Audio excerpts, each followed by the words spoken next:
So ayun guys, may sa loob ng TV natin langgam. Nakikita nyo yan. So mayroon siyang maliit na langgam. So, hindi natin siya pwedeng baklasin kasi naka-warranty pa to. Ang solusyon dyan, sundan nyo tong video na to hanggang sa dulo. Ayan o. Para maiwasan natin ang pagbaklas. So, hindi natin yan pwedeng isprayan ng insect repellent kasi masisira. May tendency masira yung mga pyesa natin sa loob ng laptop, PC man, monitor natin. So kita nyo naman na yun, may langgam. Kanina marami yan. So hindi ko lang sa inyo pinakita yung paglagay ng ating nilagay na solusyon para ito, at least nakita nyo ito, meron siyang natira. So marami nagkumpul-kumpulan dito sa loob. Almost nasa 50 peraso. Tapos dun pa sa kabila. Yung sa kabila na tanggal na. Ayan. So dito na lang. So ang ginawa ko, kuha kayo ng tissue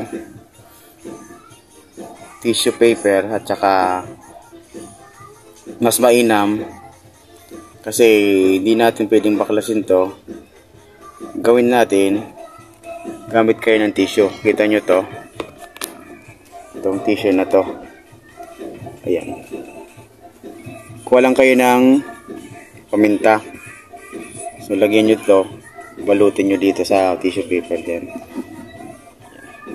Lagay na nyo sa ilalim ng TV nyo. So for example, may paminta na dyan. Sa akin kasi meron na. Hindi ko napakita yan. Nasa ilalim kita. Ayan na. Dalawa yung nilagay ko. Meron na yan laman na paminta. Durog na paminta nilagay natin dyan. Tapos sa kabila meron pa.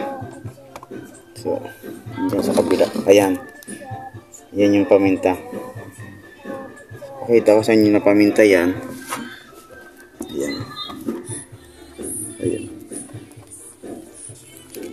Pakita natin na paminta to. Sa loob. So kanina marami talaga yan na. Ayan o. Paisa-isa na lang. Ayan. Ayan.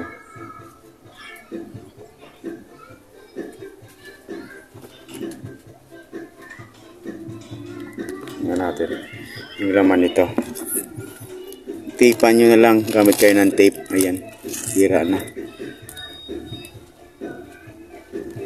Paminta lang yung katapat niyan. Para kasi panahon ngayon, for example, taglamig, mainit yung monitor o yung TV nyo sa loob. Doon sila namamahay. Ayan. Kaya ko sa inyo na paminta yung laman nito.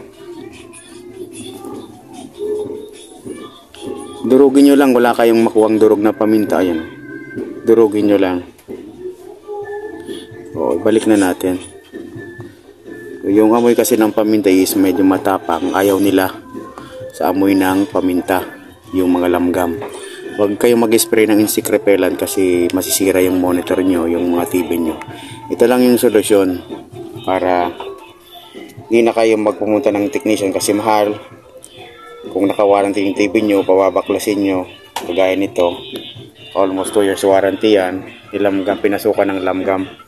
Ayan, ayan yung TV natin. Sayang naman kung babaklasin. Kasi masisira, mawawala yung warranty niya pag pinabaklasin sa technician. Ang gagawin natin,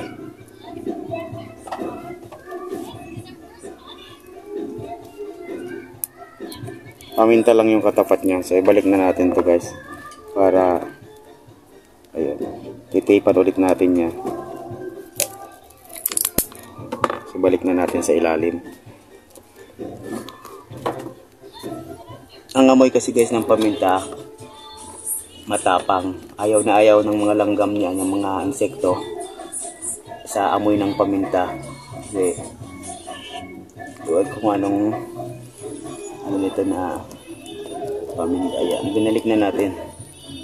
Paminta lang yung katapat niya rin. Kita nyo, binalik natin sa ilalim. May butas kasi yan sa ilalim, yung daanan ng speaker or yung sa sound ng speaker. Diyan sila pumapasok. May mga liliit. Ayan o. Nagsipaglabasan na sila. Nga din nila pinay yung amoy ng paminta. Gamit kayo ng tissue paper kasi manipis yung tissue at saka ma-absorb yung amoy at mabilis makalabas yung amoy ng paminta pag tissue paper yung ginamit nyo kasi manipis.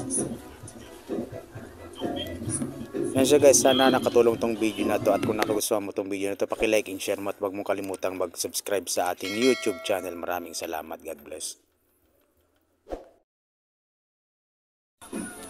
Yan, wala